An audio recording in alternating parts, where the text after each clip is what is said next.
Do you work your shoulder rotation as much as your overhead work? 42% of you said no. Why?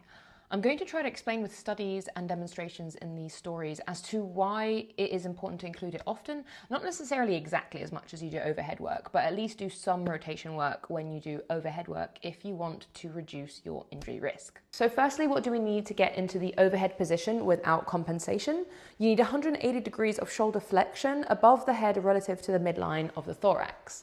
All right, so I'm going to try to show you how a compensation would look like, but it's not very natural for me, so this is going to be awkward.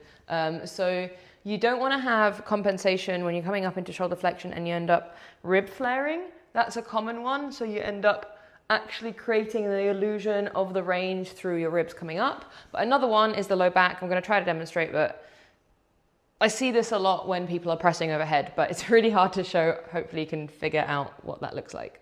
So what do we need to get into that position? There are two main things to consider. You'll need shoulder external rotation about 45 degrees and AC upward rotation about 35 degrees, to name a few things. This is so that your shoulder can get into full flexion because your humerus needs to rotate to get into full flexion.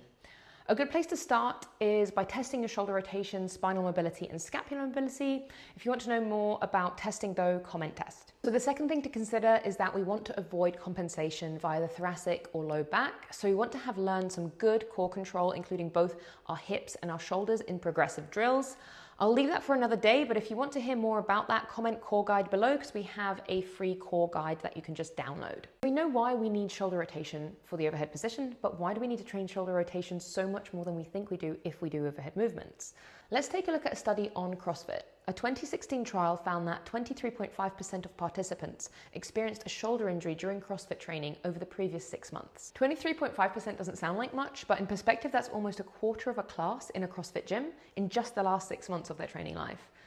All these shoulder injuries occurred at a rate of 1.94 per 1,000 hours training, and 64.1% of those who experienced injury reported taking at least 1 month off training due to the injury. So why is this happening? Now we can speculate and debate this much more, but a 2010 study looked into shoulder injury rates and stated that resistance training routines often focus on large muscle groups, such as the pectoralis major, upper trapezius, and deltoids, while neglecting muscles responsible for shoulder stabilization, such as the rotator cuff and scapular musculature, thus predisposing participants to injury. I would agree that something as simple as training the stability muscles of the shoulder complex is not a common thing to see in many gyms. It's also not typical to see it tested, let alone worked on, unless it's for rehab. But what if you got into mobility and strength training and realized the benefits of progressively doing strange exercises like shoulder external rotation, pails and rails, and dumbbell shoulder rotations?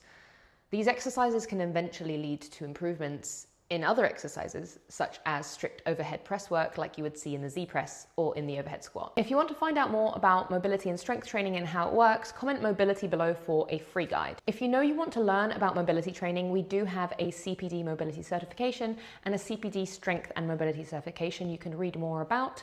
Comment cert to get sent a sneak peek video and more information. Or if you know you want to practice in real time, check out our 12-week program by commenting program. You can also find these links in my bio.